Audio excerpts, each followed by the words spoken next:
സമയം രാവിലെ 9 മണി. സിനിമാ പ്രേമികൾ ഒന്നാകെ ബുക്ക് മൈ ഷോയിൽ. എന്നിട്ട് പിന്നീട് എന്ത് സംഭവിച്ചു?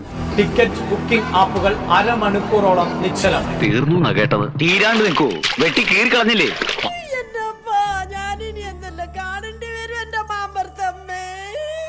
എല്ലാവരുടെയും സെർച്ച് കീ ഒന്ന് തന്നെ, എമ്പുരാൻ. ബുക്കിംഗ് തുടങ്ങി നിമിഷങ്ങൾക്കകം തിയേറ്ററുകൾ നിറഞ്ഞു.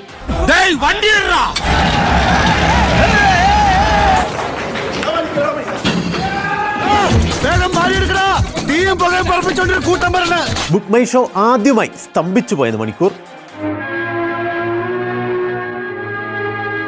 ഏത് മരവും ഒരു ദിവസം വീണല്ലേ പറ്റൂ. അഡ്വാൻസ് ബുക്കിംഗ് തുടങ്ങി 1 മണിക്കൂറിൽ ലിയോയുടെയും പുഷ്പ 2വിന്റെയും റെക്കോർഡ് തിരുത്തി. ഈ ബോംബെയിലേക്കുള്ള ദാതാന്മാരുടെ കാര്യം തന്നെ എടുത്താ തന്നെക്കാൾ പോകുന്നിടത്തും രംഗത്തെത്തുന്ന ദിവസം പഴയ ആള് തീർന്നു. നാട്ടിൽ ഇതുവരെയുള്ള മുഴുവൻ റെക്കോർഡും തകർക്കുമെന്ന് എനിക്കറിയാം. ടിക്കറ്റ് ബുക്കിംഗ് ഇന്ന് കാലത്ത് 9 മണിക്ക് തൃശ്ശൂർ രാഗത്തിൽ സ്റ്റാർട്ട് ചെയ്തു.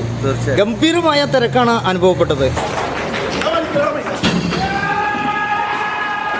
കർഷകനല്ലേ മാഡം, ഒന്ന് കള പറിക്കാൻ ഇറങ്ങിയതാ. 1 മണിക്കൂറോ 1.5 മണിക്കൂറിനുള്ളിൽ ഒരു 4-5 ദിവസത്തെ ടിക്കറ്റ് ഓൾമോസ്റ്റ് ബുക്കിംഗ് കംപ്ലീറ്റ് കഴിഞ്ഞിട്ടുണ്ട്.